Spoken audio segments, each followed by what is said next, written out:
pinaka-hope that I saw ng tao is that hindi na pwede sa kapag-breaks at everybody has done this. Okay, so still getting the breast cancer, although this is because whenever we talk about breast cancer, because again, we have to follow this for you guys, for I'm not time and not disseminate it.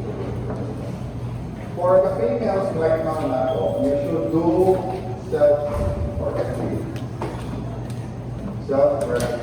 You should learn, especially if you're a medical student right now, how can you teach others or other people to know what to do. So when you look at your breast in the mirror, of course, you can either do but the one that we use is the face of black position. So for any breast lump, you need to identify what location of a black. So if it's one of black, left upper outward quadrant, then you can easily see right here. Still, based on data, the most common location of breast lumps or breast masses is still at the right upper outward quadrant. Because of the reason is that it has a base of the breast, it has the biggest breast tissue. Now take note that the breast or the female mammary gland, unlike the males, it has an extension towards the maxilla. It's not just one round thing there. Okay, so if you look at it, if you base it on how the mammary gland really looks like on the inside, minus the skin, these are just some of the few things that you need to identify. By the way, guys, we only have 2 female cadavers downstairs. So you know already, so I'm not being a female cadaver. Most likely it's not as well, right? Although you don't expect that the breast is very big. But it still looks like the mammary. So do not answer that for us. So okay, so that is actually the of your breast tissue. Now take note that the subcutaneous tissue is different from the breast tissue. The subcutaneous tissue is just underneath the skin. Okay? It's not the whole thing. That's the whole breast tissue. Of course, the bulk of the breast tissue determines the size and the shape of the mouth. Okay? Now, question, how come somebody is asking, how come females in the Philippines have still the highest breast cancer rate? Actually, the WHO and even our local breast cancer have the figures. But this is what they say. Because, okay, let me ask the females, what makes you risk for breast cancer? What makes you a risk to start with of developing breast cancer? Okay, I mentioned what very high. Number 1 risk factor is you yourself. You being the female. That's the number 1 risk factor. Hereditary, as I mentioned, it's confirmed if diagnosed. But if you have only 1 case of breast cancer in the family, then you are in the majority. So still the most common is what we call sporadic or asymptomatic. So the point na po kami is you yourself is the number 1 risk factor being a female.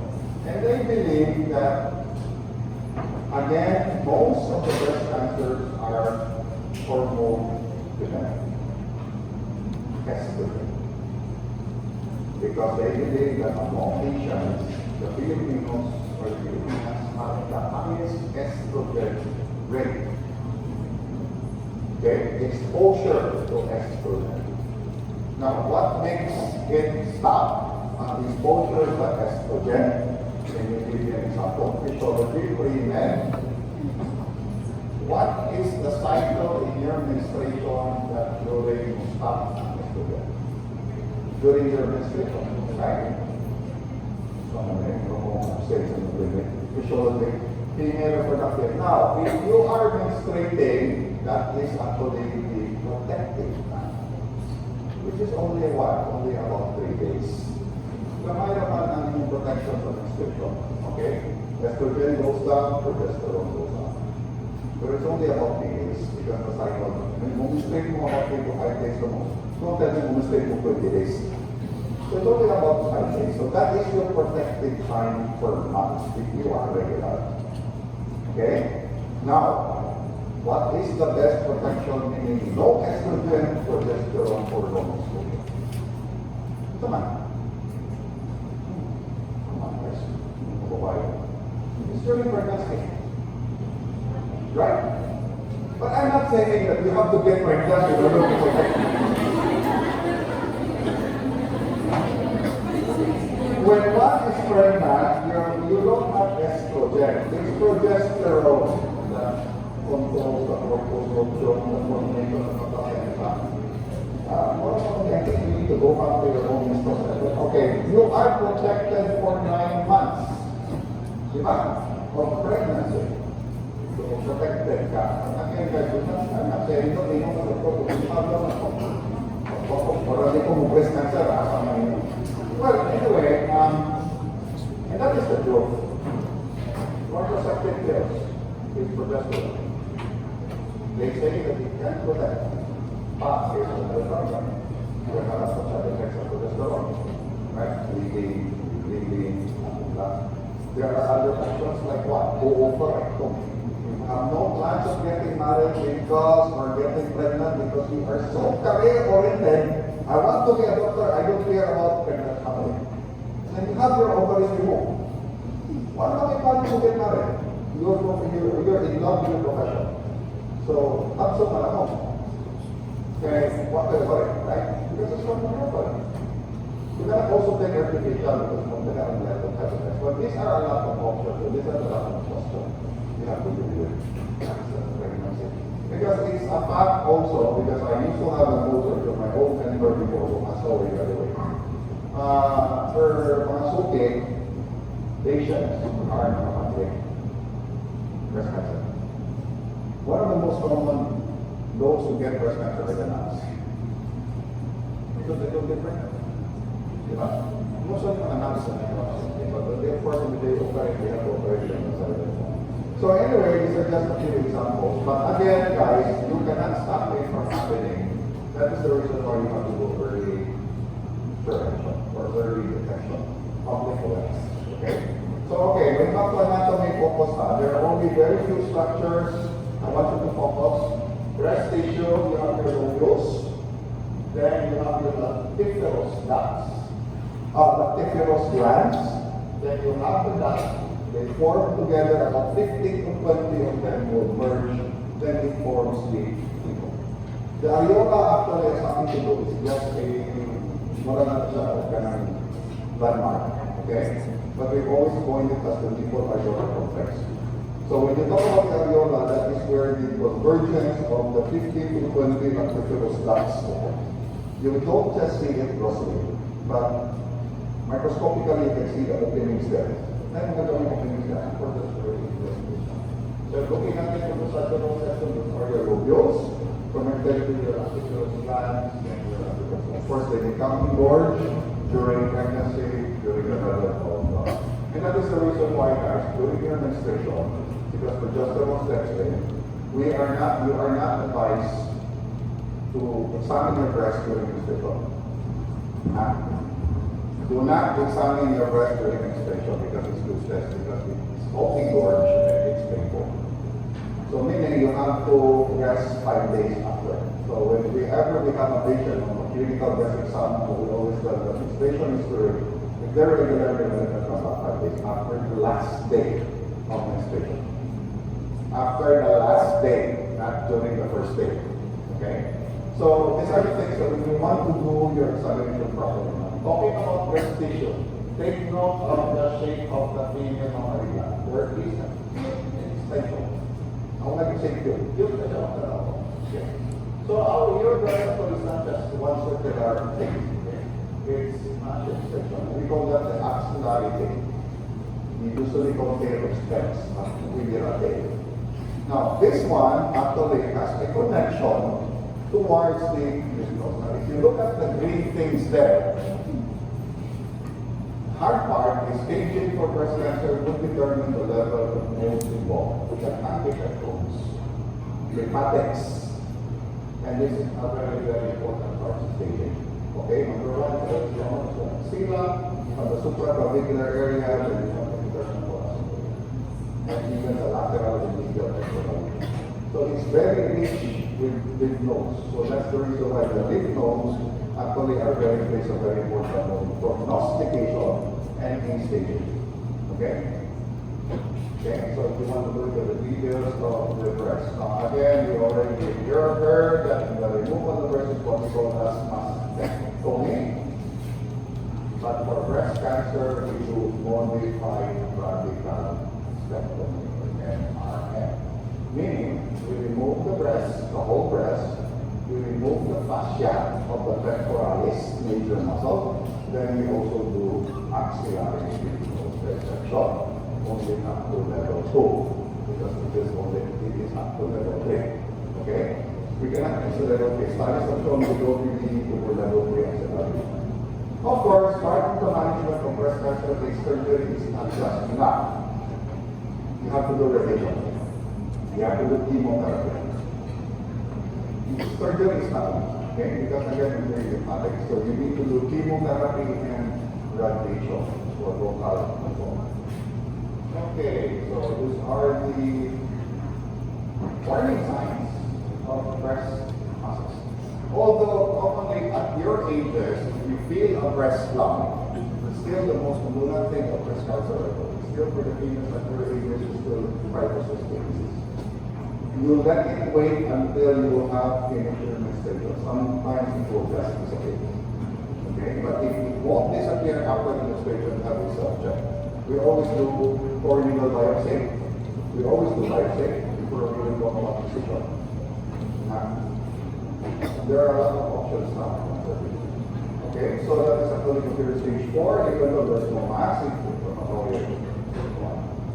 Okay, now this particular image will tell you that normally you are right, that the right breast is bigger than your left. Okay?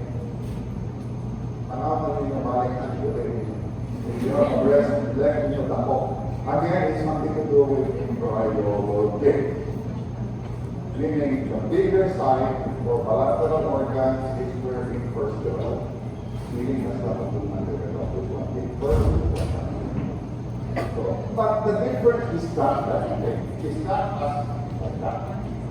The minor difference, you have to look at it very closely. Okay, I like to. Would you be surprised that we have a first baby in the hospital? And one of the most common, this just reminded me of the right and left. One of the most common things that we ask our patients, young or old, doesn't matter. For a breast lump, mass lump, we all them lump. If we ask them, who discovered the lump first? It's not them. It's the partner. 50% of the time. Which is so weird again. This is profile. This is coming from patients. 50% of the female with breast lump. They will always say, who discovered it first? It's their partner, whether husband or the wife. So, it's so weird. We have to judge it now. This includes the profile.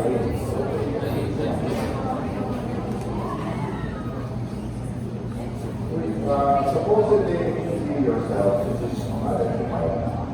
Okay, so now we are going to the muscles of respiration. The muscles of mammary gland. Okay, so it's just a tip of the iceberg of the mammary gland. But again, it will be included in the laboratory and the few questions. I will not, guys, the clinical situations that I am mentioning now will not come out. Do not study breast cancer thinking. You have to wait a year. Okay? I am just stating it because as early as now, you should be aware. Again, correlation of clinical breast cancer. So do not even think of looking for Schwarzkopf and looking for cases like pneumothorax, pneumothorax, just to, it's nothing to do with it. So just focus on the anatomy rather than the clinical situations that I'm giving you. Okay. these are the muscles of the thoracic cage that are considered as responsible for the muscles of the thorax. But we have to further classify them into primary and secondary. Because not all of them are responsible primarily for inspiration. Expiration, forget about expiration. There is not much muscle involved in expiration because expiration for us is passive. It's reflex. You breathe when you don't exert, when you don't expire. Unless if you expire forcefully, which you rarely don't, unless if you're in the zone of ginawa. Or what? Choke mo, right? Or when you eat. When you eat, you expire, you expire. Mukha mo, will you expire or you expire? Muna ako. When you eat, when you're talking and then when you eat, will you expire or expire? Huh? Correct, you expire. You're not supposed to expire. You try it wrong. You have to hold your breath, right?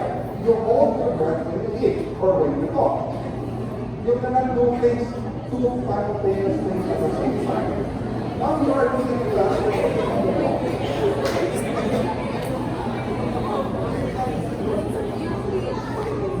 we expire when we talk, when we eat. Diba? Like you cannot expire. Expire is just normal. We have to breathe there to keep further oxygen. Okay. Focus on these guys. Okay. Okay, for the thoracic cage, these are the terms that I'm going to mention regarding surface markings that we are going to apply. If you look at the abbreviation, these are all acceptable.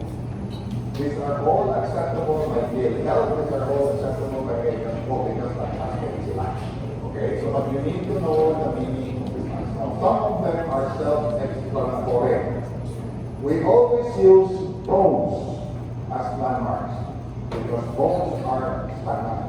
Bones are standard. You don't move bones. You don't use soft tissues as our landmarks. So if you notice, sternum, clavicle, axillary. Now, this one is quite tricky. A-A-L-M-E-L-T-A-L. This is our ilok, axilla, right? Example, I'll just show you.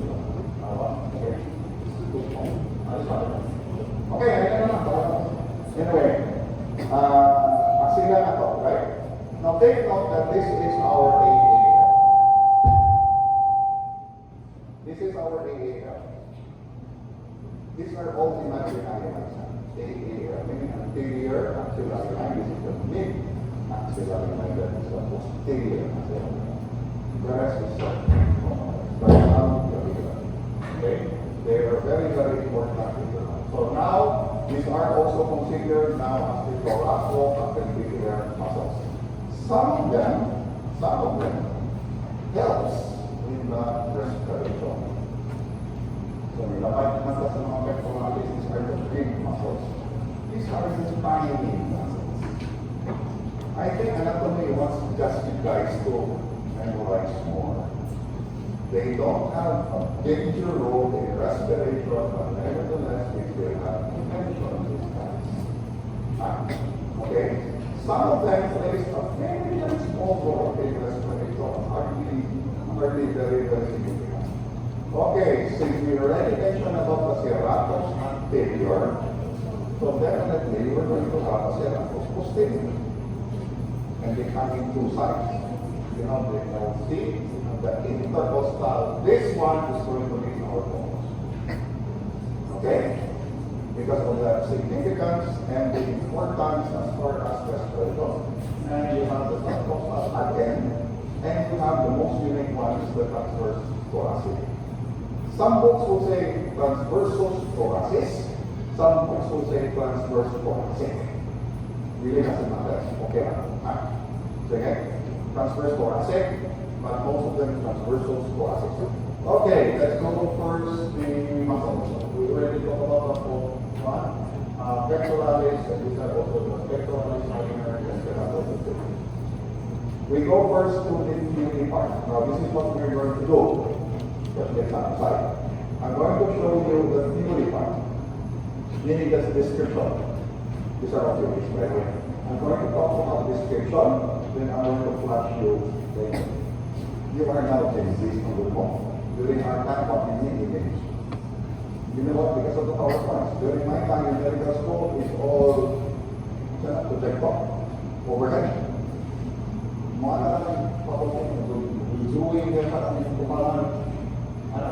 Overhead projector from before. Okay, there's no PowerPoint. So now you have a nice image, you have clear image. But what I mean, you have to be the ones to adjust because you are Genesis. Genesis are really nuts. Genesis are the younger one, you know. You're already, you're not Genesis. You don't classify as Genesis. Genesis mo? O sige, okay, Genesis.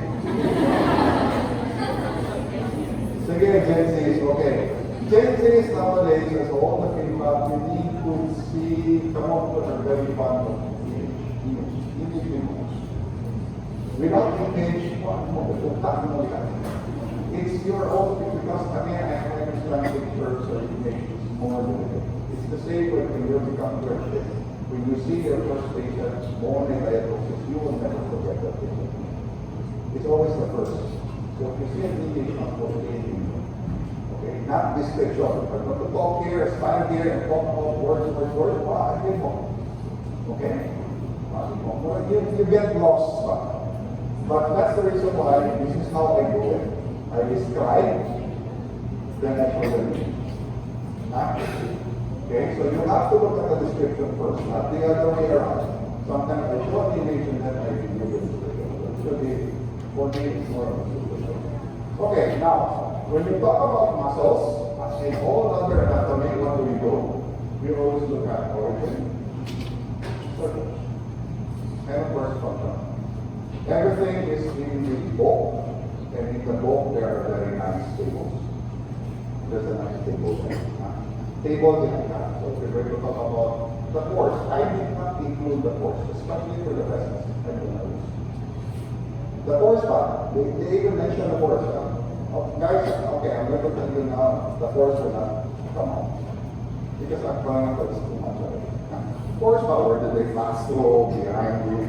Okay, so it's enough for origin, insertion, especially for vessels. I am very fond of asking where it came from.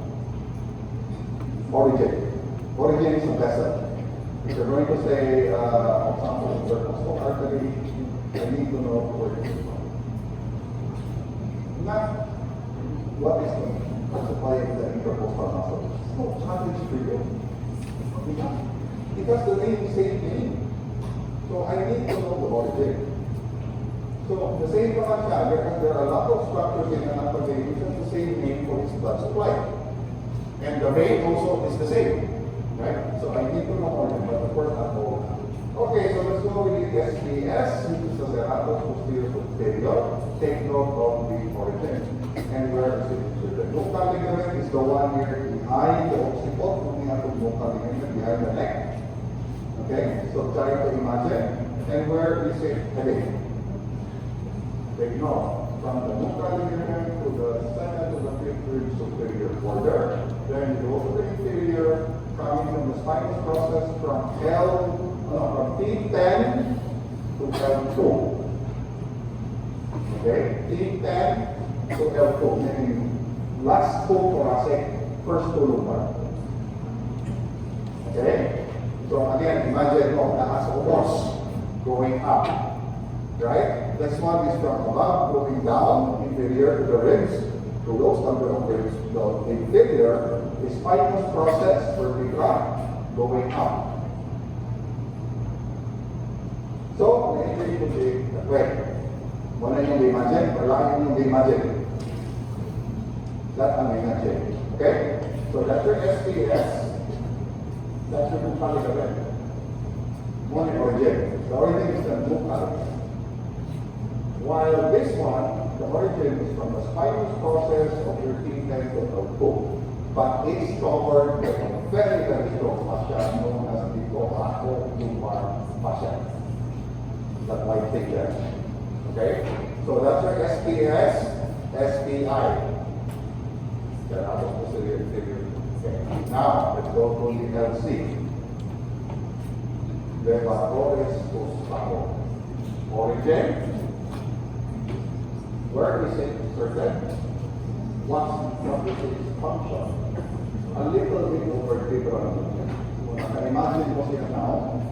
When I search mo sa whatever you are kind of okay? Use the function. Kung matipayan sa Levatores, okay, let's go to the interface. This one is the most important. Especially this guy. The external intercostal muscle. They occupy the ICS, the spaces. So they should only number 11, not 12. Because the muscle at the culprit is not intercostal anymore. But what did we agree? Basta 12, subcostal, so it should be called subcostal muscle. So in other words, there are only 11 ICS muscles. Okay, that is its origin. It's covering, it has a membrane. It is actually proportional to the external big muscle in the abdomen, anterior, and it's mainly responsible for inspiration. So it's the EICS job for inspiration. Okay? You have the internal, same number, origin, insertion. It has its own membrane.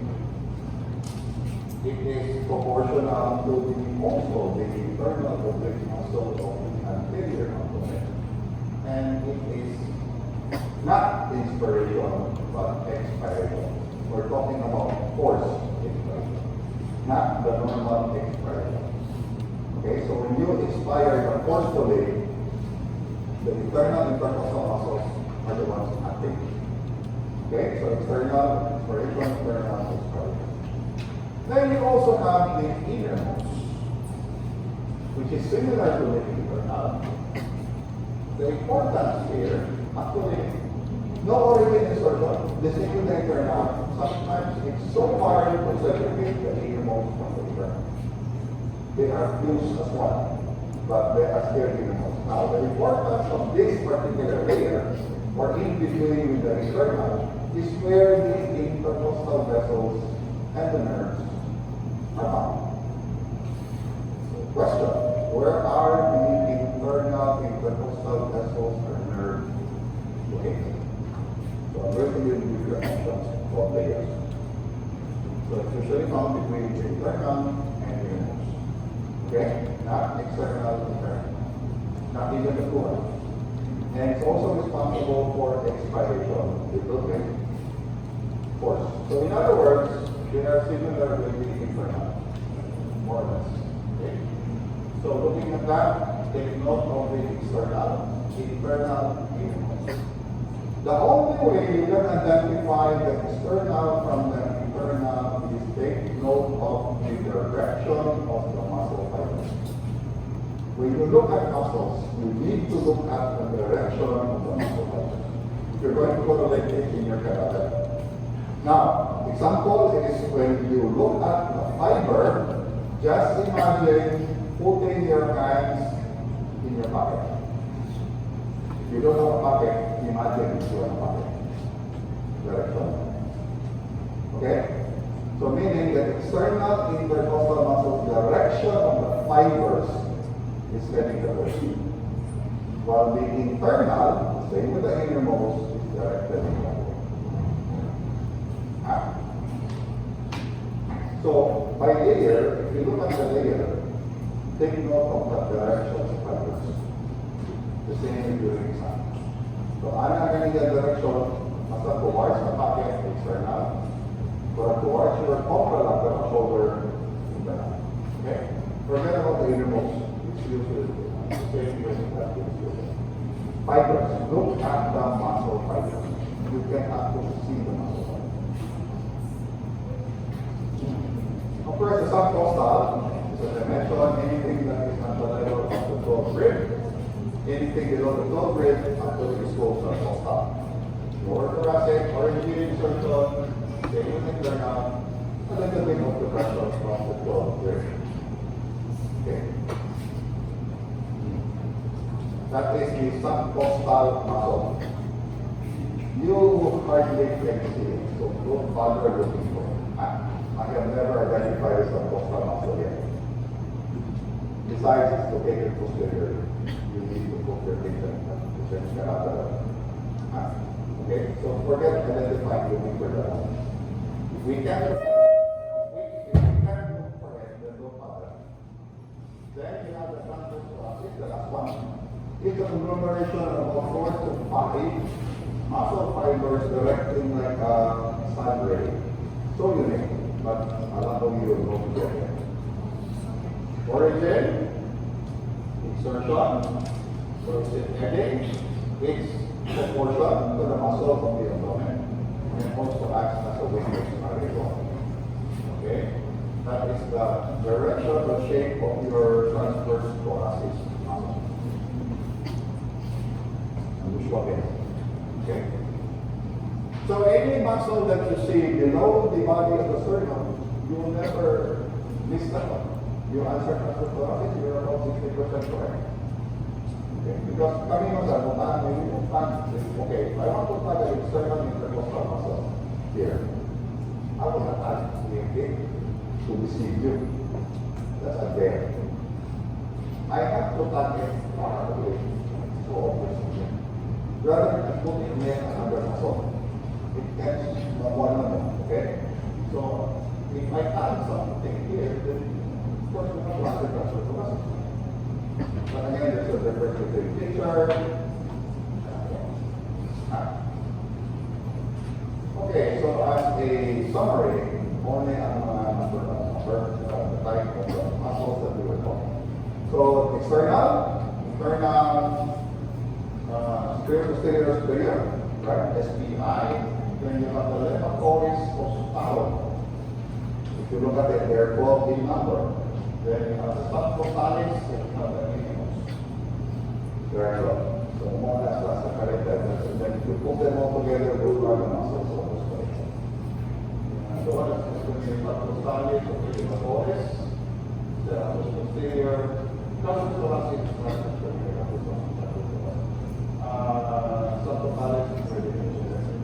again, don't forget okay, just takes long correlation with another story.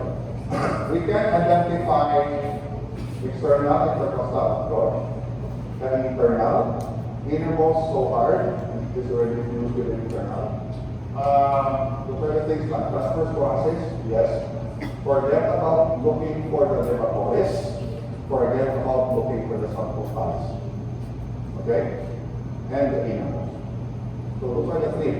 So easy mo. None of it lang. But for the theory, everything will come. Laboratory na to. Sige, so those are the group of muscles for inspiration. Those are the group of muscles for inspiration. For the inspiration, take note, there is already an inclusion of the neck muscle from the sternum. Okay? Oh, by the way, guys, what about the diaphragm? Okay, you're right. The diaphragm actually is still the main muscle of respiration. Okay? It's still the main muscle, but don't get me wrong. It's still the diaphragm. But the question now is, do you include the diaphragm in the thoracic? Or do you include it in the abdomen? Question we don't forget, we will mention the diaphragm. There are only very few structures in the diaphragm. One big muscle with 3 holes. The holes there are the apertures where the aorta enters, the vena cava enters, and the esophagus and the stomach. Okay? So, don't get me wrong, it's still the one responsible for pushing we're talking about pushing the lungs and expanding, still the diaphragm. But since our topic is the muscles of respiration, okay, so we have to look at it this way. Thoracic cage topic, still the diaphragm is there, but I leave it up to you guys. There are no membrane important vessels there. Vessels or blood supply is still coming from the breathing artery. Breathing is diaphragm, and the nerve is still from your breathing gland. I think you remember this one. Coming from your cervical spine, that's one. C3 to C2 to C1. So that's the main difference. First, there are 3 holes there in the diagram. Okay, one for the aorta, which basically called this aortic hiatus. The other one is the carpal hiatus. The other one is the visophageal hiatus. Those are the main ones. Because it's a connection between the thoracic cavity and the abdominal cavity. This one is it.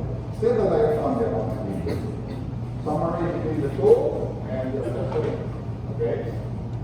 Fascia. Now, we have all muscles in anywhere you find, there has to be a coupling. There is always almost always a coupling. You don't just have plain muscle there. It needs protection. Protection for it to be held onto and where it is connected. You don't have a muscle-to-muscle connection. You need a fascia layer to have it connected to another muscle, or to a joint, or to a bone. Hindi man a muscle to attach. It has to have a fascia. Now the terms here will apply differently. So if you remember the external intercostal muscle membrane, we call it membrane. A membrane is a very thin film. Fascia, if you hear the word fascia, it's stronger. We usually use the word fascia in the abdomen. Okay, fascia closure. Then of course you have the aponeurosis, which is also found in the abdomen. This is part of the generalities. And you also have what we call communicative layer. It's a difference in the abdomen. You have the layer that takes us to the pleural, which is just very specific for the lungs. And your pericardium, which is very specific for the heart. Okay? For the vessels, we always use the word venosa. And the next letter. Okay, for the fascia of the thoracic cavity, you have one above, which is clavipectoral, moving from the clavicle to the pectoral muscle. So now a fascia here. Okay, that's what I'm saying. Investing the minor muscle. Then you have the thing that is called as the endothoracic fascia. As the word implies, endothoracic, it covers the whole thoracic cage. Now, this fascia is found after the innermost intercostal muscle. So if you cut them layer by layer, external with the membrane, internal with membrane, innermost fused with the internal, then after that one is the endothoracic fascia, which actually surrounds the whole thoracic cavity. Okay? Okay? Still see very shiny, you can see that. You can see this one is doing certain amount of pupuk again. Of course, there's a difference between the plural. Okay, lahi sa ng plural, lahi ang fascia.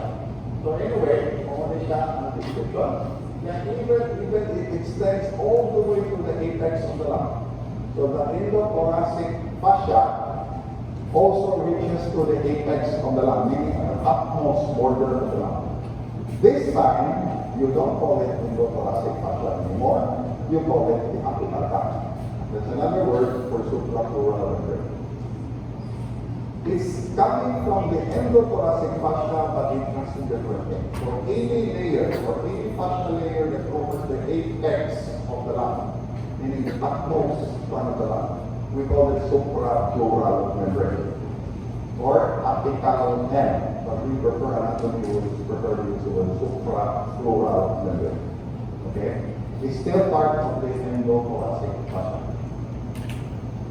Grossly, you can look at them whitish, shiny, filmy, with a little bit of fluid. Okay? Not a fluid.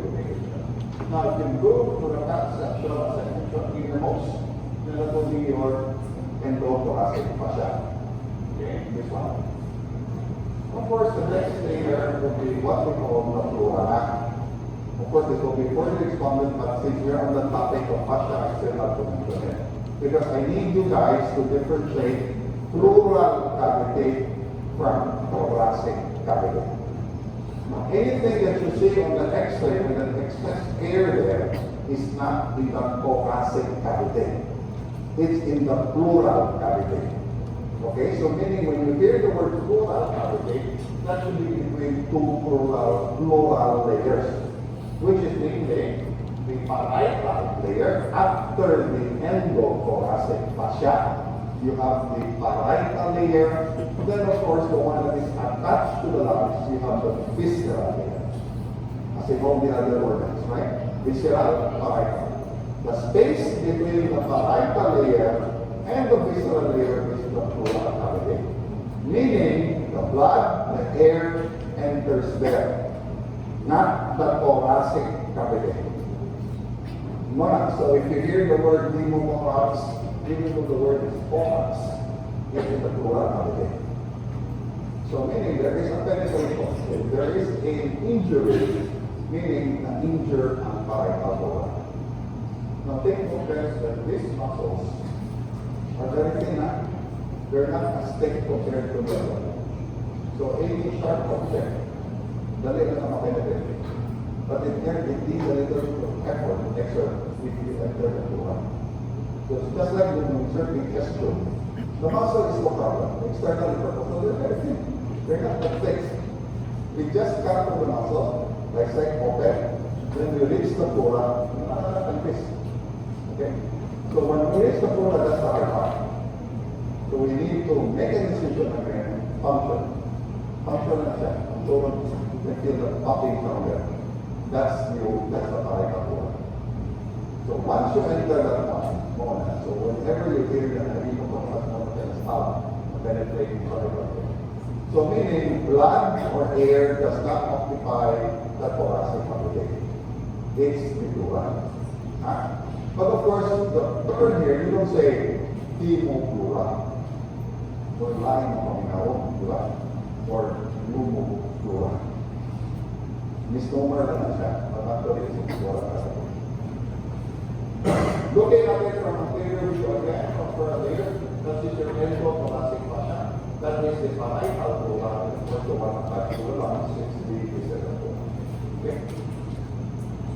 Well, of course, the parietal thorax comes in 4 lines. So we spawn an topic. Okay. So meaning, when you say parietal thorax is the biggest, costal part, biggest main part, you have the diaphragmatic part, the diaphragmatic part, depending on the direction. Then, okay, let's start with the nerves. Both nerves, meaning the number of ribs is commensurate with the number of nerves. Now this one is quite simple, upon nerves. So if you notice anterior rami, so if you hear the word anterior rami, that is sensory. Posterior is more on the muscles and the joints and the muscle fascia cover. Okay? So anything that is heading towards the anterior, sensory na siya. Going to the posterior, more on the nerve innervation, which is actually more. Okay? So this is the number. Exception again is the 12th rib, or the last nerve, which we call subcostal. The rest are still called the intercostal nerves. So I will bring us something with it. Again, origin. Then you have the posterior rami. These are the areas that are innervating from the posterior rami. Okay? So now, the third to the sixth. Third to the sixth anterior rami, ICS. They split into 2 branches. You have the parietal and the lateral thorax. Then they split into the lateral and the anterior cutaneous nerve. So penetrate sila sa pleura, entering the pleura, then they go out, come out on the lateral side, 3 to 6. Then they form into a branch anterior, cutaneous skin, then lateral. These guys are responsible for you being ticklish. Kung titikon mo na rin, diba? Tikikin mo. Okay, so when someone touches you here, kung don't touch my lateral cutaneous branch, that's how you respond. Okay? So you just say, don't touch my lateral cutaneous branch. It takes some time. Okay, these are anterior lateral. The myelome is the description of what is a myelome. So it conglomerates a specific nerve innervation posteriorly to a group of muscles, and then you get that piece of muscle together with the nerve intact. then you call it myeloma. But if you don't have a muscle and it's purely nerve, then you follow the thoracic spinal nerves. And this is the course of your experimentation. So this is an example of the ICS nerve, internal cutaneous nerve. Okay, intercostal nerve. Okay, one example coming anterior lamina, reinforced, then outside enters the pleura, gives out the lateral branch, splits into anterior and posterior. Courses all the way to the front, becomes the anterior cutaneous trunk, splits into the medial and lateral. So again, no space is spared. Okay? You have further branches there. So forward gives it as far as sensory. So mga take take a But 3 to 6 only, ha? Take note, third to the 6th. So ihap mo. That's this part. No need to take this part. Because we don't have already the lateral cutaneous trunk. Okay, so here I'm in the Third to the 6th round, this is also the same route with the vein. Okay, where is the authentic front? Closer view of the nerve. This is example from myotome. This one here. Then switch out the thoracic spinal and take note that that is your intercostal muscle. So again, between the internal and innermost. That's what it is. We're just talking about the nerve yet. Patay artery o patay vein. Okay? Makumang na nila ito. Okay, now example. Without the muscle, this will be your sternum. We all know about our sternum level. So the same example. If you look at the example again of the nipple-areolar complex in the male, take note that it's automatically T4. Umbilicus is T10. What is the neutral here is coming from the cervical. Thoracic, lumbar, no problem. Follow na sila sa torso. But the cervical is quite tricky. If you look at C3, sensory, C4, then C5 is already at the arm. Right? It's not going further out here. Cervical only up to C4. Then C5, C6. So meaning, if you're taking a shear, that is not from your thoracic. That's still your cervical. C4. This one is C5. C6. Huh? Okay? Only up to C7 na lang. Not by 7 na ito. Then you start T1 here. This is very, very important for patients with paralysis. If you want to test the nerve level of patients who have undergone paralysis, waist down or stroke, then you can actually resort to using pinpricks. Ayos sa pagsilyo, pinprick na needle. If you want to test the feel of a shot. Now, if the initial feel from the level of T11, for example, below the umbilicus, then most likely there is somewhere. The T11 is not. This one is big. Of course, when you have a paralysis here, everything is out, right? Right? Now, if you have a part of the C2, C3 conceptual, patay automatic. You know why? Because I'm very good to patay ito. And that's why mga patients who are being hanged. Because when when some prisoners are being hanged, when they give you a time, C1, C2 hang. Correct? When they hang into C1 and C2, it's the plastic axis. If it breaks, cut sa C2. How come patay ito? Why? Again, because of the feeling nerve. So when you cut C2, C4, patay paralyzed diaphragm, patay diaphragm. That's what it goes. Okay? So, I know what I'm going to do. Okay? If you want to attend, I don't know. I will. I'm thinking of something and I go to other places to go to the door. Talking about the teaching is bad for that. But anyway, in fact, the people who live your life, they already know they're not okay. Right? Give out something. Take note there's a another thing. On that particular night, may technique that C2. C1 is atlas anterior. Take note that the C2 has a pons. Remember Manet in zoology? The C2 has what we call the dens, or the odontoid process, which is a very sharp projection, which actually C2 na. So when there's a weight there, it goes that way anteriorly. The spinal cord is here. So sharp siya, forward spinal cord, plus the weight. And of course, you cannot easy, that's the reflex. That's not one of them. Okay. So you need to write that higher result here. Orbital interest in the graph is suicide and inside. And it's alive. It's a miracle. It's not a miracle because if this is not here, well, ang struggle ba nila? Okay, you can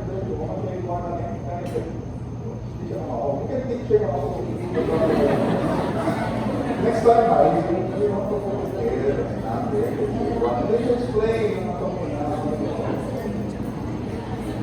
Anyway, say, okay, for the typical nerves, intercostal nerves, you have the rough guys, sometimes I will just tell you na lang mga muscles. Okay, I know there are other things again. Nerves especially. The nerves is quite tricky. I'm going to be focusing on the vessels, but the nerves, you hardly can see them. You need an actual imagination for the nerves.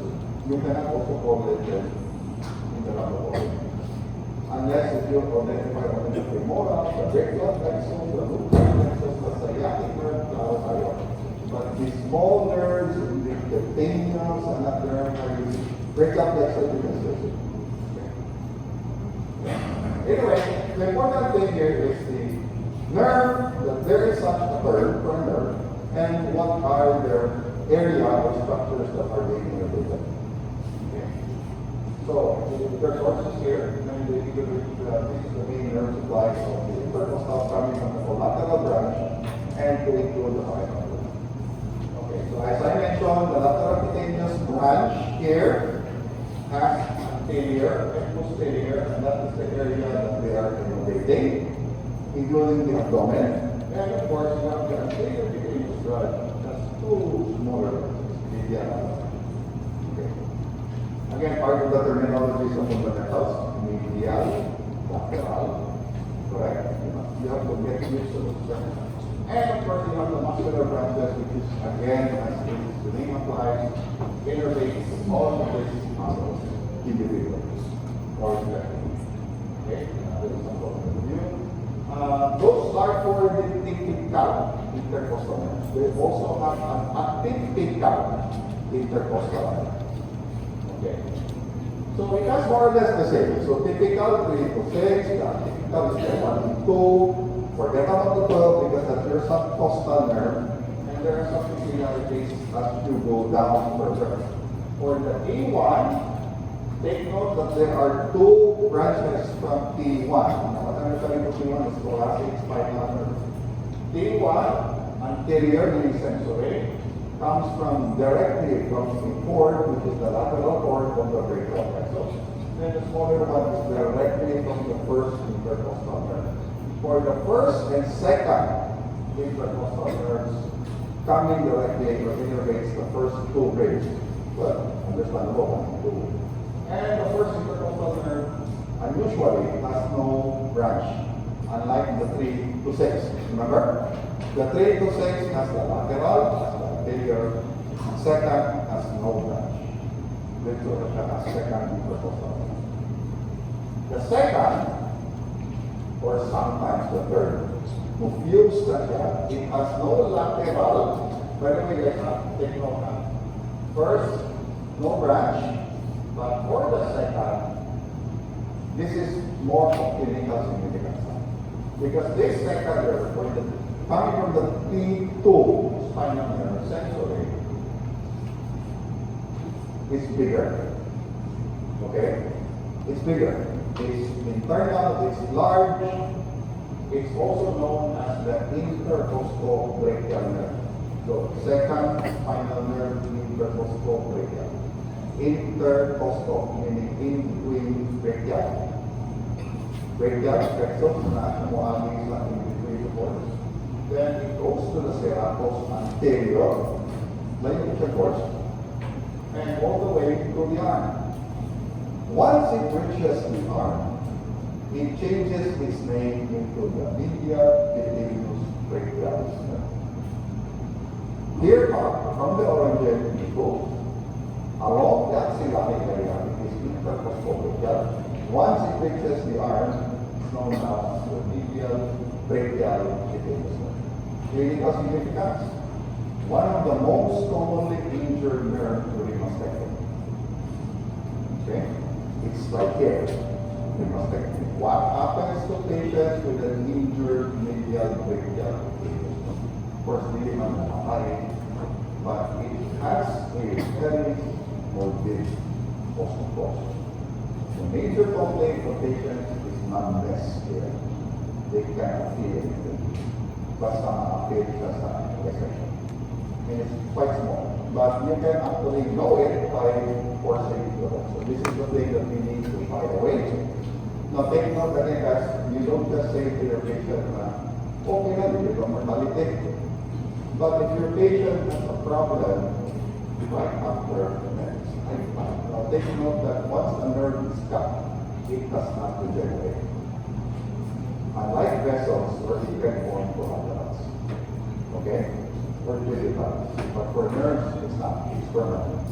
You can injure a nerve either tungkol sa manipulation, then you can give them 3 to 6 months. But if you cut them, especially if it's involved by a cancer, then you have to tell them beforehand so that they will not suicide.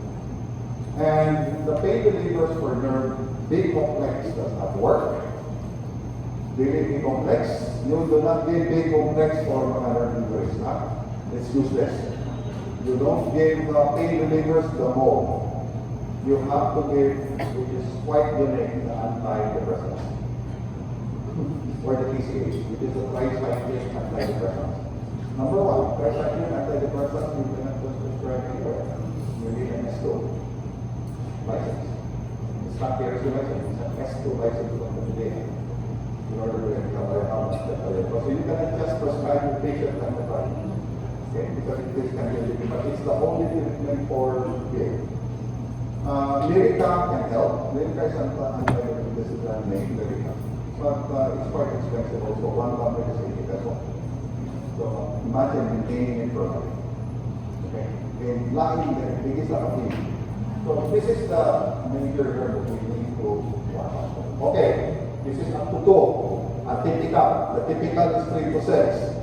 Where do we end? 7 to 11. From 7 to 11, they fuse together before one big nerve, which is known as the thoraco-abdominal nerve. Ay, salamat po, magkasalansa. Okay. So again, this is for nerves. Do not confuse the nerves from the ribs. Lahi ng classification na to. So you have 3 to 6, typical. 1 to 2, atypical intercostal, especially for T2, intercostal brachial, or medial brachial epidemius nerve. And you have 7 to 11, thoracoabdominal, as one big nerve. Okay? Again, these are all sensory. Of course, the intercostal nerve, for the typical, I already showed you this one, the color, okay, including the process. Summary or based on the description of the one I just showed you. Okay.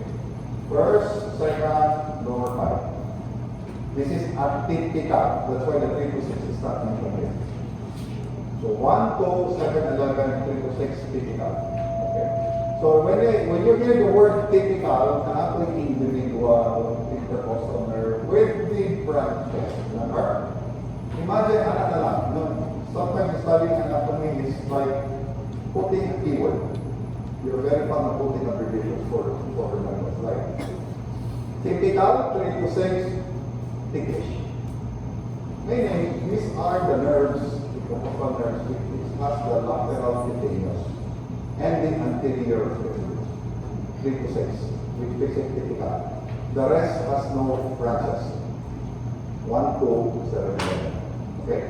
12, forget about 12, again, it's almost up. So, I'm going to Okay, blood supply. Again. The first words that you see there, 1, 2, 3, are the origin. Just like I mentioned, origin is very, very important. Take note, thoracic, subclavian, axillary. Now remember that the axillary artery is just a continuation of your subclavian bone, right? When I'm saying here, this is bilateral. Take note that this is bilateral except for number 1, which is only 1, thoracic. Another name here is the descending thoracic over top. Okay? So this one, the third here, are the branches coming from this origin. Take note, these are already considered great vessels. Great vessels na sila. You hear the word hydro. So, these are considered great vessels. Okay, then you have the branches coming from your posterior intercostal to include your subcostal coming directly from the thoracic aorta. You have the internal thoracic and the supreme intercostal coming from your subclavian, especially the postcoastal because one of the area. Then you have the superior and lateral thoracic artery coming from the axillary. Number 3 is more for the pectoralis and the serratus anterior, the pectoralis minor. These ones are the ones responsible. The word right here are the intercostal. So meaning the main blood supply of the intercostal muscles or the muscles of the respiration are coming from thoracic aorta. Okay, especially the posterior intercostal. Okay, so no. Each space is supplied by 3 arteries. Each space.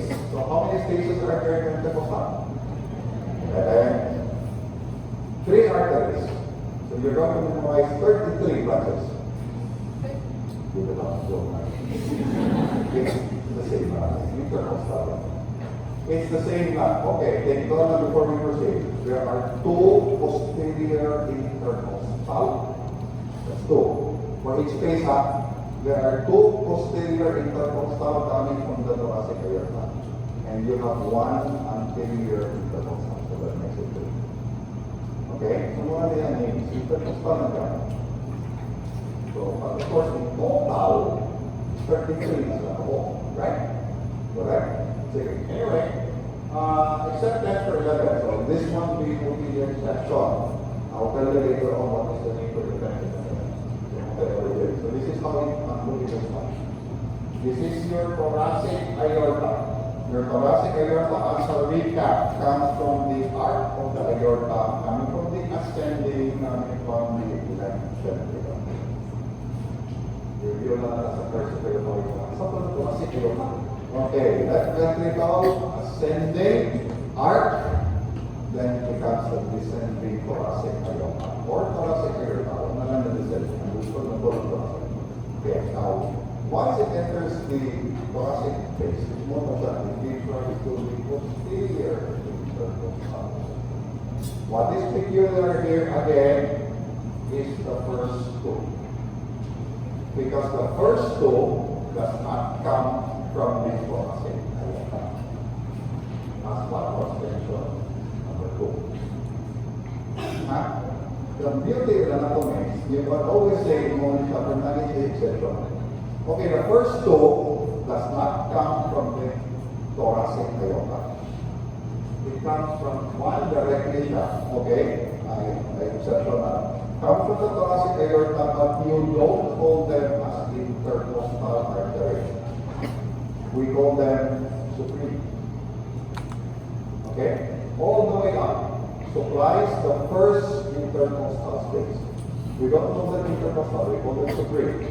For the second, it's still the superior, but this one does not come from the thoracic aorta, but comes from the subclavian. Okay? Bakit ang site sa subclavian so right, different sa subclavian artery direct from the left. Now, remember ko kasi yung circulatory system. Good.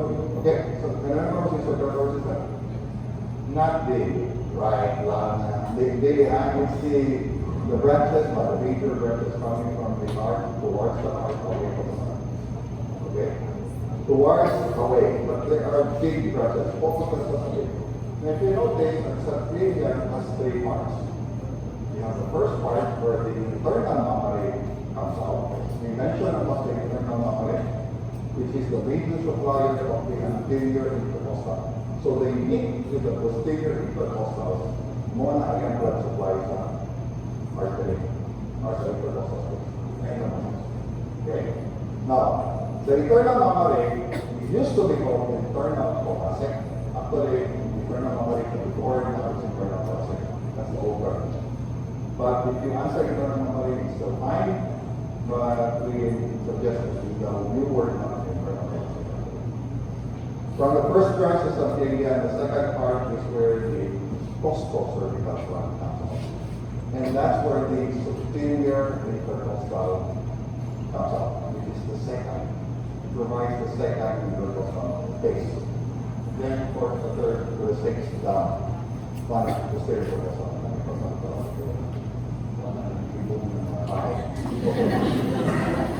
Okay, English. Okay, see, okay, so this is just the description of what I was talking about. First to the second, supreme intercostal. Just memorize supreme intercostal. Not to be confused with the superior. Focus on the supreme intercostal artery. First two intercostal spaces. All accept na superior and the superior. Understandable na? Both of them, first two, comes from the costocervical flank of the subclavian artery. Very common question. Where does the superior, or where does the supreme intercostal artery directly? You see the key word. You have to look at the assessment. If I say directly, then you should answer costocervical flank. Di answer directly from the subclavian. Okay? So you have to be very careful sa keyword that you read. If I say branch comes from the following artery, then if you put my choices to be subclavian, then your answer should be subclavian. But if I put directly, it changes. Because a trunk actually is actually just an artery that is different. Because when you see the word trunk, it's a small branch with more branch. Napagiging branch, yes. So when you hear the word costocervical, there's also another branch coming from the subclavian, which is the thyrocervical branch, which are the inferior thyroid that it comes from. Tuluhan sila. So there's a thyrocervical branch, here also the costocervical branch. Okay, so let's forget about the thyrocervical. Let's focus on the costocervical, which these two arteries come from. First two, ICS. Then the third to the 11, the same na to, one na to. Everything is from the thoracic area. Posteriorly. I only mentioned posteriorly because there's a thing against anterior. Okay? First two, subclavian, costocervical, 3 to 11. Again, 12, forget about it, is subcostal. 3 to 11, all from the thoracic area. This is only referring to the posterior. Let's go to the later than anterior. Continuation, take note that all the posterior intercostal arteries are followed or accompanied by the posterior almost of the spine. So they go together. Puyog-puyog na sila. Murag magpuyag. They don't separate. The posterior rami and the posterior intercostal nerve. They still have some collaterals, but they some of them. They follow the nerves. They also have collateral and terminal branches. Now take note that when I say artery for a certain space, they also have these branches which penetrate to the pleura. Remember, even though if you're a fascia, if you're going to talk about fascia layer or pleura, it's just a covering, it still needs blood supply. It still has a blood supply. Okay? Everything here is not still. Okay, another stuff. Okay, this one. This is the source of the anterior intercostals. Okay? So we already finished the what? We already finished the posterior. This is the anterior. Take note again, 2 posteriors, 1 anterior. Makes up the 3 blood supply for each intercostal space. I cannot turn here, you know why? If I turn here, you can not. I've applied it several times. I don't know where the speakers are supposed to be. Okay, for the first part, internal thoracic, this is the new term now. This is the course. Take note of the importance of the course. It passes through or crosses through the ipsilateral, meaning same side of the perimeter. This is bilateral. Both right and left. Descends to the lateral of the sternum. Take note, this is the key word. Stops at the 6th ICS. The anterior intercostal or the internal thoracic artery stops at the 6th ICS. Then it gives rise to 2 branches, namely the musculophrenic artery and the superior epigastric artery. Some would say that the superior epigastric artery is not a branch, but it's supposed to be a continuation of the internal artery. Okay? Because of this force, it goes directly to the superior epigastric area of the anterior abdomen. But that is in the abdomen, since this guy will still be mentioned back to the layers of the abdomen. Reserve that one again. But focus on the musculophrenic. The musculophrenic thirds penetrates inside.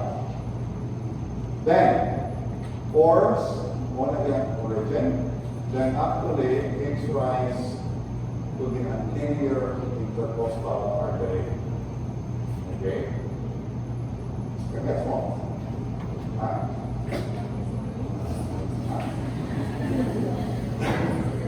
This is where anatomy is now. Living anatomy. Anatomy, are you getting generality? Okay.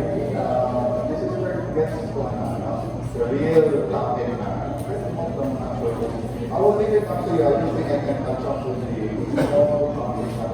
everything, guys. My anatomy is something that is personal. I'm just going to give you an idea. Everything will be on the surface markers.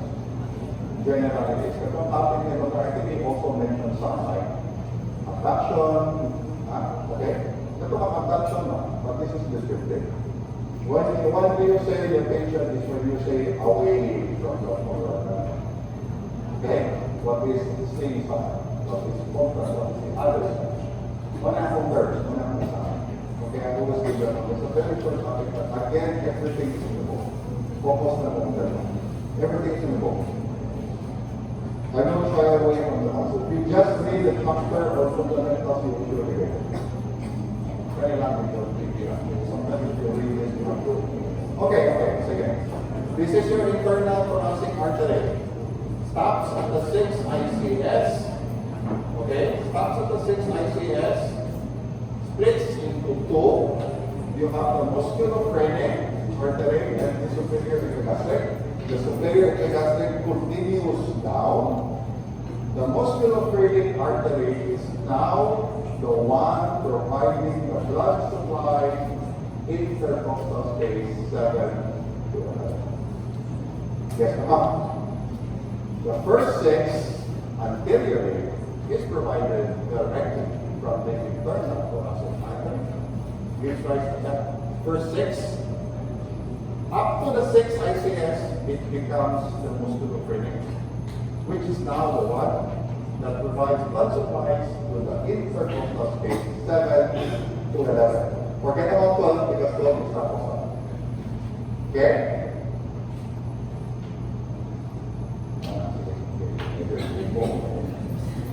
Okay. So this is the description. Take note. The description. One AM direction, of course, between the parietal to the right internal intercostal. Third to the 6th. Take note. One AM direction and go out. Third to the 6th. This one. Okay. Coming directly from the internal thoracic.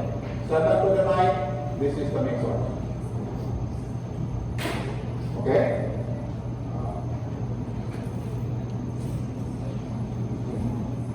Okay, sige. So looking at it based on the illustration, looking at both the anterior intercostals, posterior intercostals coming from the thoracic aorta. Thoracic aorta, that is the internal thoracic. So they meet at the lateral, actually, anterior intercostal and the posterior.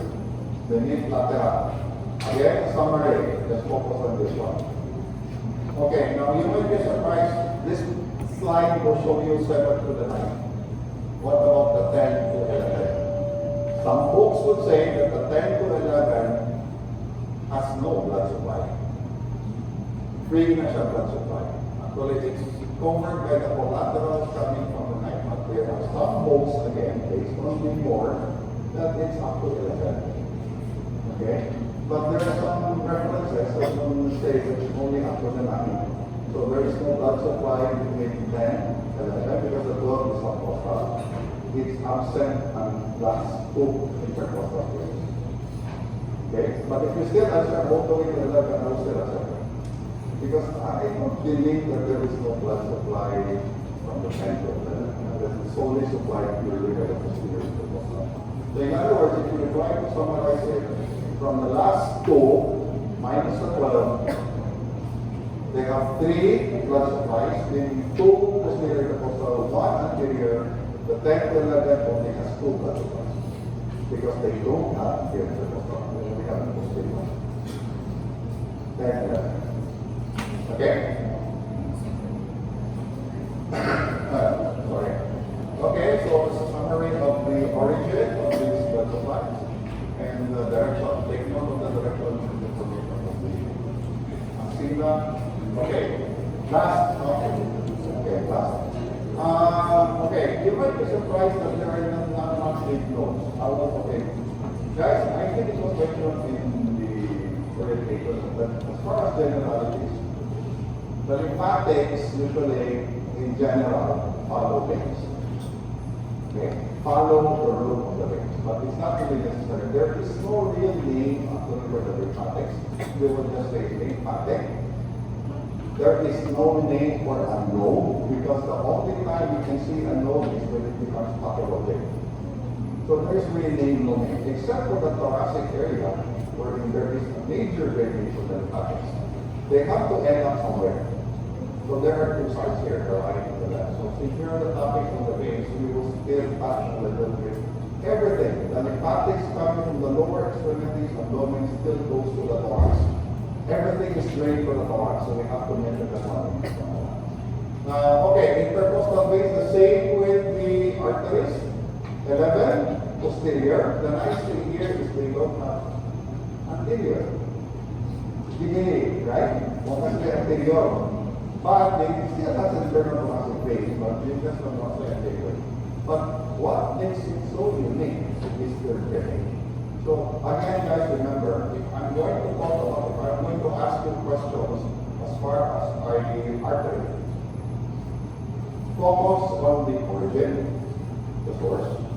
If you're going to talk about veins, focus on where it is drained. Enough configuration. Okay? So artery, where does it come from? If it's veins, where does it drain to? Okay? Where does it end up? So, meaning for this example, the posterior one's composite again, that's 12 states, 11 still. Okay, and that's the most really anterior, posterior, but it's not really coming. In other words, it's not the same as with the setup of the architect. So, if you're going to combine the two, it looks like a wire, they give us the same.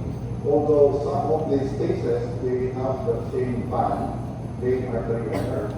But when it comes to the origin and to the vein. Now take note, you can only find these guys.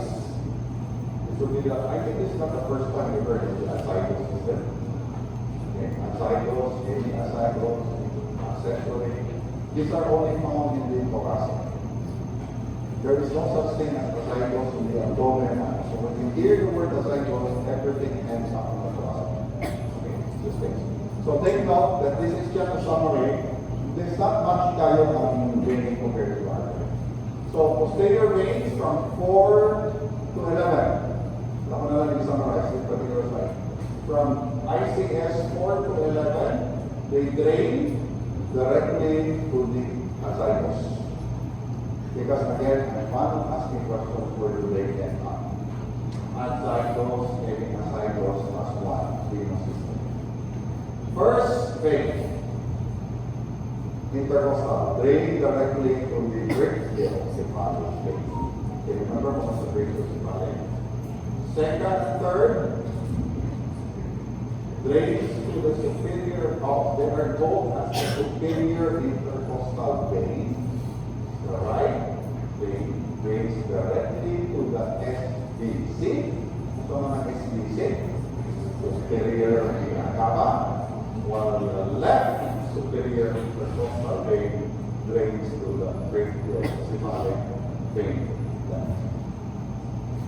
Kana, wala niyo memorize it. Okay? Something is going to come up with those. Maligtan na ninyo sa September. I hope not. Sige. Just make up the running curves of the kids. Very important that you know. Use with arteries. Arteries, first, go 3, 6, 10. No arteries, that's two. Veins, that's what we call it. Veins, 4 to 11, drains to the inside. Again, drainage, origin. 1 to 2, they are very intercostal. Right drains to the SBC, the left drains to the brachial. I don't know. You have to do it. So that's how it is. We just sit clear on the veins. Okay, sit clear on the veins. Okay, so take note that the direction of the cycles for your summary. Right side, everything, remember that the veins enters always at the right. Correct? Because it goes to the right side of the heart.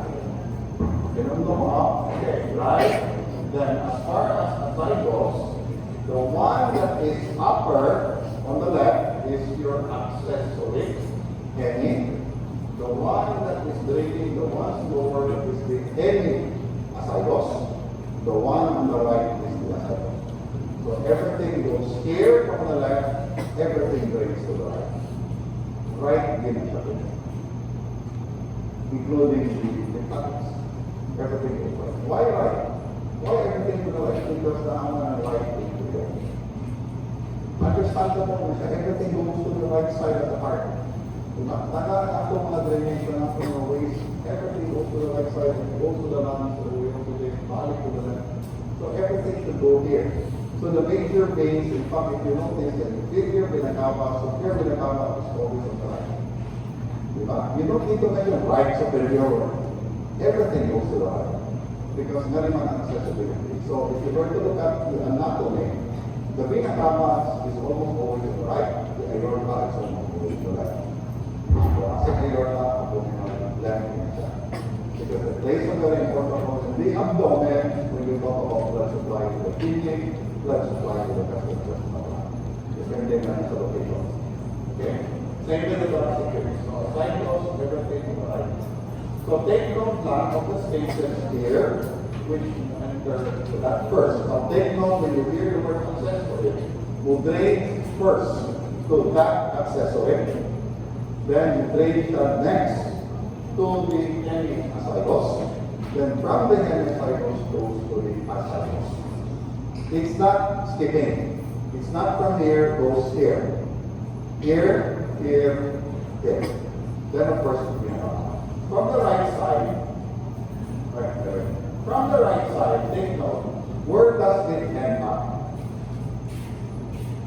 This is what we call the venous angle. Everything drains to the superior vena cava, but we call them as the venous angle. The same with the context. This is the angle formed between the internal jugular vein and the subclavian vein. Before an angle there, everything goes there. Okay? Before the one to the right side of the heart. They don't go directly. Now take note from the azygos, they don't go directly to the right. There's no direct connection. The only connection to the right is the vena cava. So everything has to pass through this system first, then they end up to the venous angle, then from the internal jugular subclavian, they form the brachiocephalic or the brachiocephalic tube to the up. Okay? So laki ang right, laki ang left, if you remember. So aorta, laki ang right, take note, right? You have the brachiocephalic trunk. Do not mistake the brachiocephalic trunk from the vein. When you hear the word brachiocephalic trunk, that is arterial. That left side, there is no brachiocephalic trunk. It is coming, everything is coming from the arc of the aorta. Left common subclavian, this is brachiocephalic trunk. But for the vein, you have a right and a left. Brachiocephalic vein. Okay? But most of them, if not all of them, enters the right side, actually, is what we call the right venous angle. Some folks would say that the left side actually is what they call as the right or left lymphatic tract. So not venous angle anymore. But anyway, to give you an idea, everything goes to this venous angle as far as lymphatics, as far as venous supply. Okay, so they all end up upstairs. Okay. I think that's about it. This will be close to class. If you want, this is only very about this class. This is still part of the thoracic cavity, but no matter what. This is only just I know. It is only comprising, it is only comprising two compartments, superior, inferior. Okay, take note of the microstructures. There are very small compartments that become very, very important in your mind, right? In the beer vessels. So if you look at them from the superior, this is the boundary. That is from T4 to the manubriosternal joint. You always look at it from the sagittal section side. Okay? It's hard to look at it from here if you're going to look at all this. Then central compartment, it has a pleural still, just like the lungs. You have vascular the inlet anteriorly. I just need you guys to focus on the superior.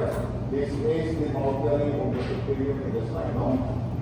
Okay, when you look about boundaries, you start from the front to the back, anterior, posterior. These are the contents of the superior intestinum. If you look at it, most of them are branches coming from blood, the radius. But this one is the most common, which is the thymus gland. It is responsible for the immune system. What is the only thing that is very significant as far as our thymus gland is what we call the thymoma. The thymoma, we don't remove the thymoma, we just leave it alone. But if you have a patient with NG, not the heart, myasthenia gravis, you heard of it, right? It's a demyelinating disease. And patients with myasthenia gravis has a very large thymus gland. And once you remove the thymus gland, it says that it can actually go into position. Okay, so there's still a study right now that correlation. So you know now the location. So just remember the boundaries of the mediastinum and the location and the most important organs that are found there. Okay. Okay, so mediastinum, this is an inferior mediastinum, which is of course bigger. Then the disorders are divided into anterior, middle, posterior. Okay? So superior nothing on boundary. Take note that the inferior boundary of the mediastinum is the now, the inferior mediastinum, okay, we're looking at it from the front, between the transverse thoracic vein and diaphragm, further divided. These are the important structures on there. Anterior mediastinum, no important structure. It's just fatty tissue. So forget about the thing. For the middle, of course, we all know it's the heart, pericardium, great vessels. Origin of the great vessels. Okay, aorta, ascending, posterior, most of the abdominal content, again, back content of the esophagus, which is the cervical, and a portion of the larynx. Okay. Okay, so on and on, pressure. Okay, these are the contents of the posterior mediastinum. If you notice, there are a lot of vital structures in the posterior mediastinum. So if you were to compare all of the three compartments of the mediastinum, the one that is diagonal to Asio, which of the following compartments of the mediastinum Asio is number 5 by 1? The answer is the posterior. Okay. And you should know this because in the future, you will really know now later on that when you want to approach a patient with this condition, this time, then the approach is actually different. You cannot enter here. You cannot enter here and say yo.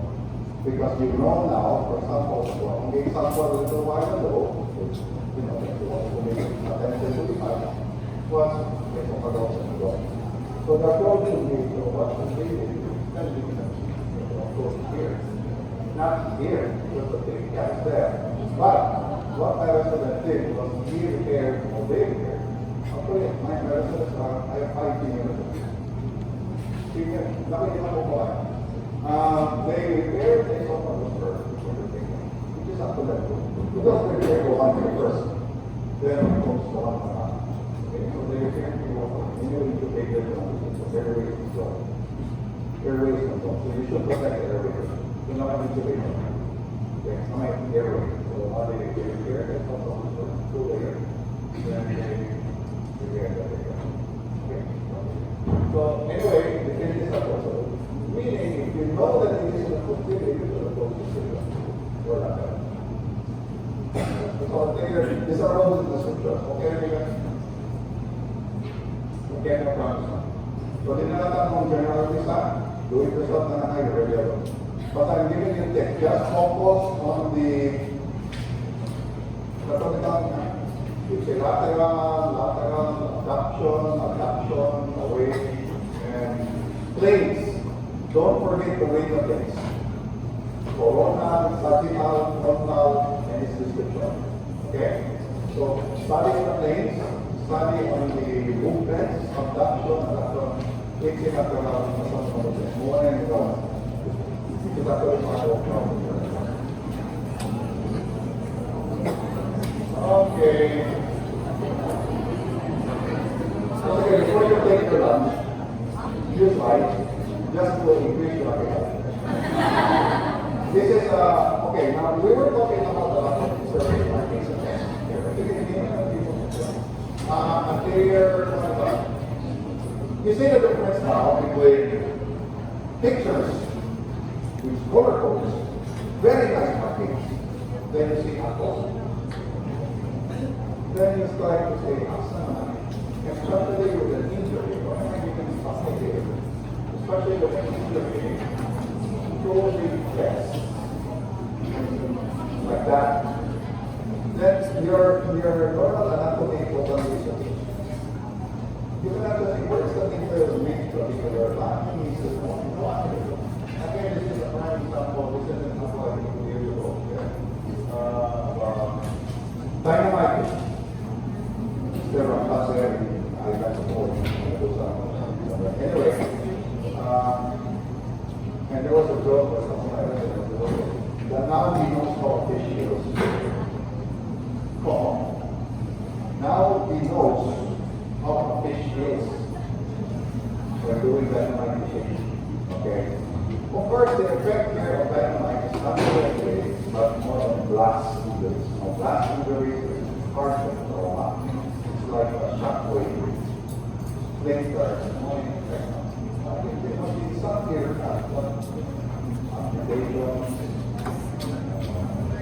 but remember, guys, you just look at it from the surface. If you look at it from the surface, you will say everything is fine. It's just like you treat it like a bird. It's like a bird. Definitely a bird. But it's the inside. Different from glass. That's the reason why it's someone can go on the name nearby. We can feel it. Too much of glass. Ang shockwave ko na, so after the patient has a respiratory failure because of concussion. Concussion.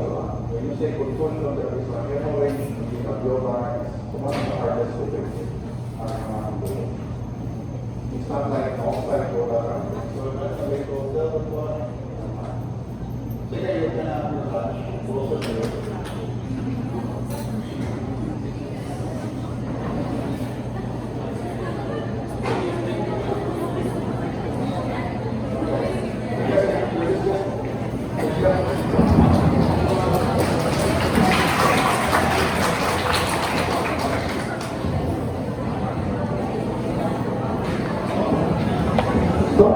Don't forget to study now.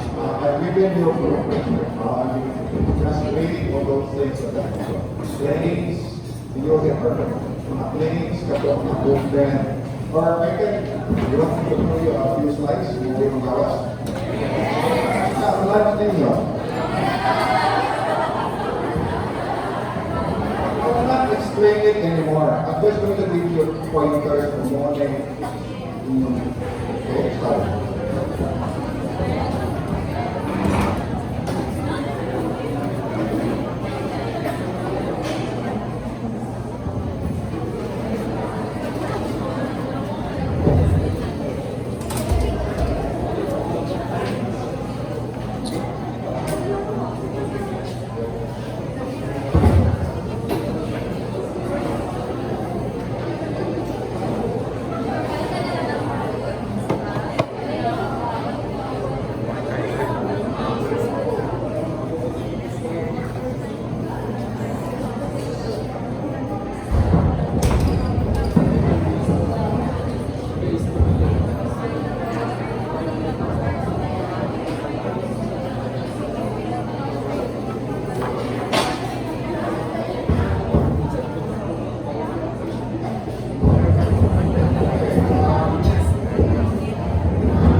Forget about this. This is a short history supposedly.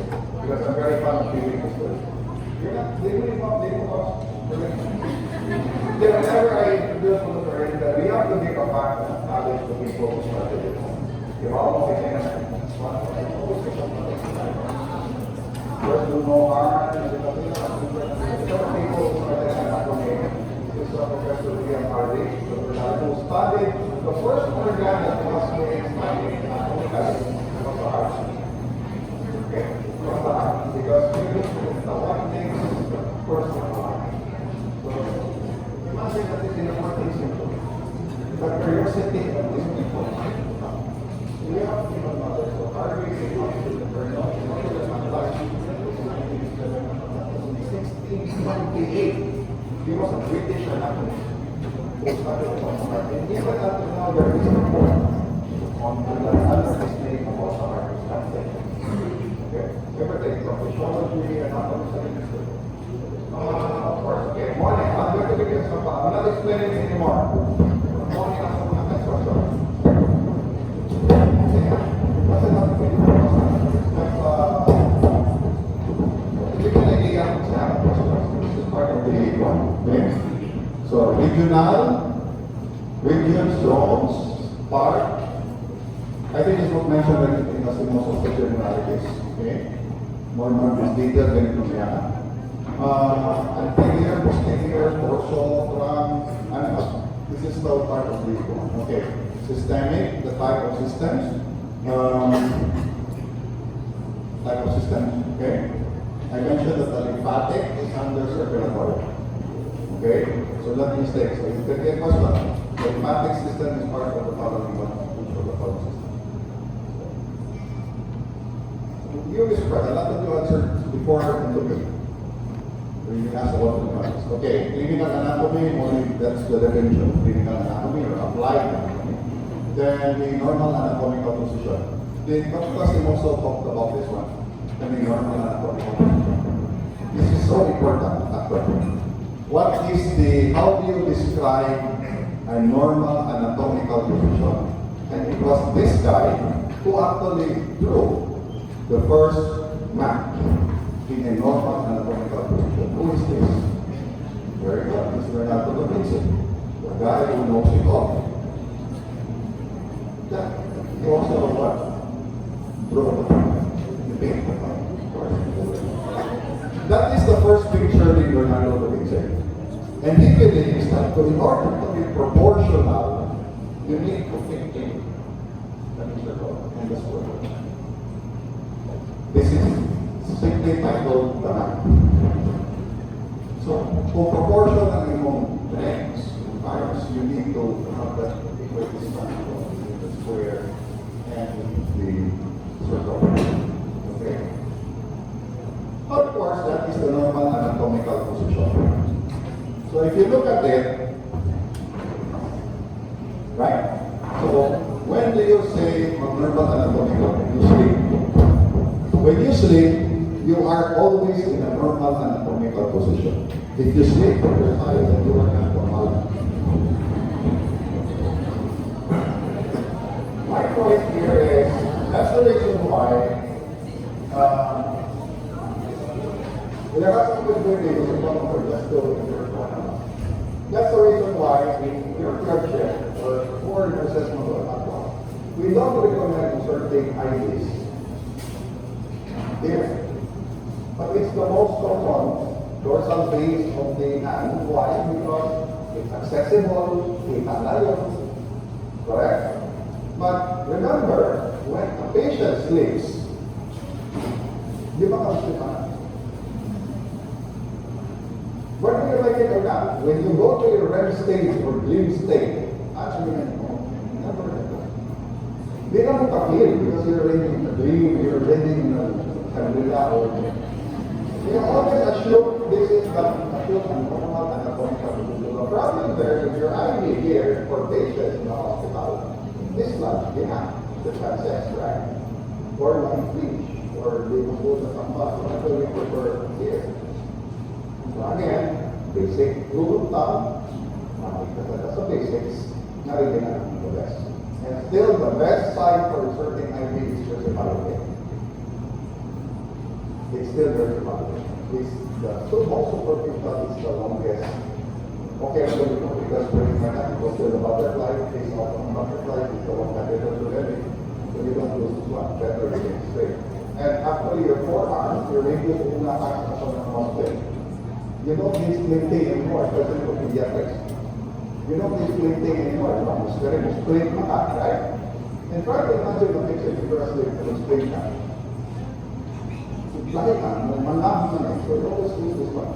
Okay, so but nowadays I still see your but that's enough. Okay, so you study that one. Please just take note of the description. Where next the picture. So this will be a question that will come up. Say that you don't have to take pictures. I'm just giving you an idea. In your book, one is on the last, one is on topic. Okay, planes. Okay, the types of planes. Okay, that's how you describe. Now this is very, very important in topographical, which is radiology. So now you can understand more. If there is a CT scan, you always get coronal section for the brain. You don't get sagittal section for the brain. It's always an okay, so that's a coronal section. So just one, what is the definition of a coronal brain? Okay, so transverse coronal. So it's really up to you to agree. I'm just giving you pointers. Okay? Then there's a difference between planes and section. Very important during dissection. Longitudinal, transverse section, oblique section. Okay? Again, for films, and that's the reason why for X-rays, if you want to look for joints, orthopedic people will prefer having an oblique film. Because there are joints, especially in the ankle, are directed obliquely. So they will not prefer not just one view, lateral, anterior-posterior, and oblique view. Just to get the part of where I'm explaining. Okay, so relationships, superficial and intermediate. Only I want to have a question. It's all in your book, guys. It's all in your book. I'm just giving you an idea of what's going on.